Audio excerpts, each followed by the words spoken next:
Hey everybody, I was going to go live and then I decided to do a video so it'll show up on my home page.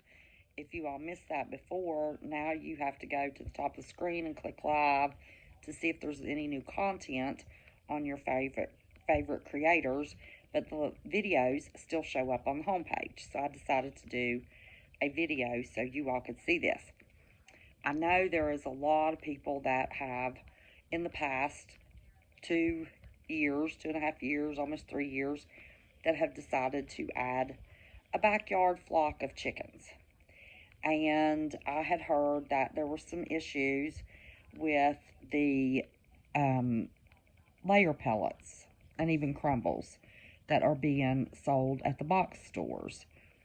But, sometimes what we're told, and if it first comes out, you sit and wait to see if you can confirm it. And I don't know if there is a link to this or not, but my sister and I have always bought our feed and our cracked corn at Tractor Supply because it's cheaper. And the last thing you want to do is be raising animals and food and making any of your sustainability more expensive. I do have a local feed store that I can buy from near the farm, and they're $3-4 more a bag. Well, over a year's period of time, that adds up. So I chose to get it in town and just take it to the farm. Well, once I heard that there could be a problem, I thought, well, just in case, I was out of layer feed and cracked corn, which is unusual. But, things happen for a reason. So I decided to not buy it in town. Went to the farm today, went to the local feed store and bought it there, paid a little bit more. I couldn't believe the difference in how it looked. The cracked corn was even more substantial. So I'm glad I did that. But the reason I am telling you, you might want to find a different source to buy your feed for your chickens is because for no reason at all, my sister had a chicken just drop dead this week.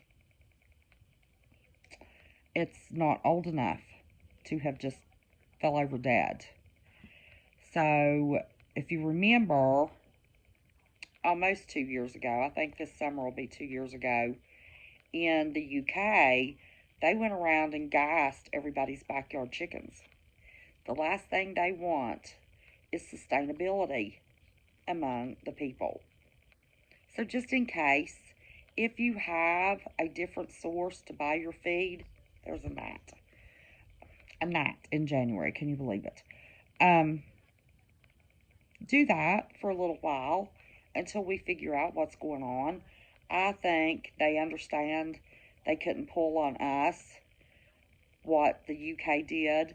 When you have just a little flock, I know when I started with just my first 6, I named them and I held them, and they would come and sit in my lap.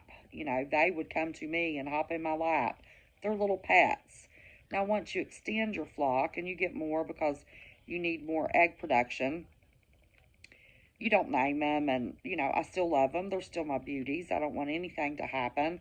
Went to the farm today to check on them because I've had to be here this week with Ethan, and it's going to be cold tonight, and gave them some more hay and freshened up their feed and water and all that stuff. Even though there's more, I still love them to pieces. But just in case there is a situation and the reports right now are correct, try to find a different source for your feed. Just in case. Just for, a couple of bags. And let's see how this starts playing out. Because the last thing I want is everybody's chickens to start dropping dead.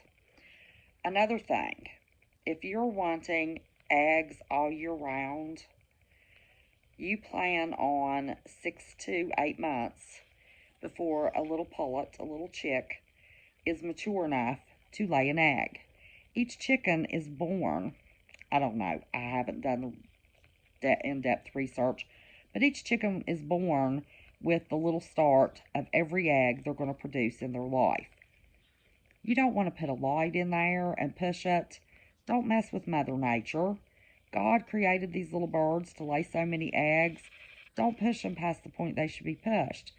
You plan on the spring getting your chicks, and by Thanksgiving, when your original flock is going to start dropping off in egg production, your babies are going to pick up in egg production. And that's how you keep eggs all year round. Let your mamas go broody. Yep, typically there's more roosters when mamas hatch their own eggs, but those roosters are meat that you can eat. I have 6 roosters right now, but it is way too cold for me to be out messing with calling a chicken. So they're out loose, they're flying around, they protect themselves at night. My hens aren't quite as aggressive, so they have to be cooped up, but those roosters, I've got a big high perch for them, and they seem to be fine. There's not been a problem. They haven't been cooped up for a week now, and they're doing great.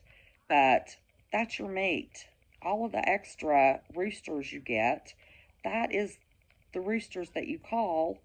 And in case you don't know, there's thousands of videos on how to call a chicken, but not everybody will tell you when you process that chicken, put it in ice water for 24 hours to let all that blood drain out. Then rinse it, in fresh water, and then your chicken's good to go.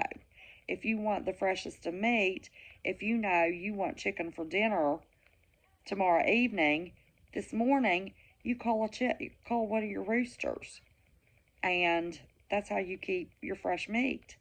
You don't have to worry about if there's no electricity, how are you going to freeze it? Or you can can it if you want to do just a few a day. If you have too many roosters, you can can that meat. Take it off the bone and can it.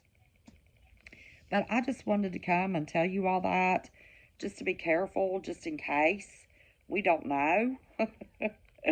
And with all the craziness that we have seen since 2020, why take a chance?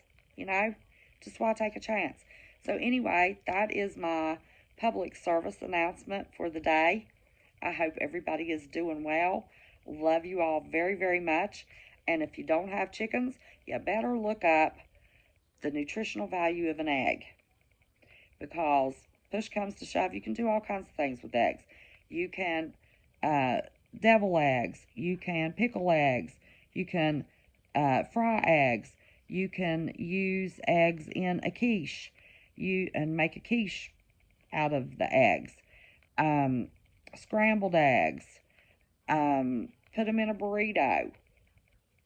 Make breakfast burritos. Fried eggs.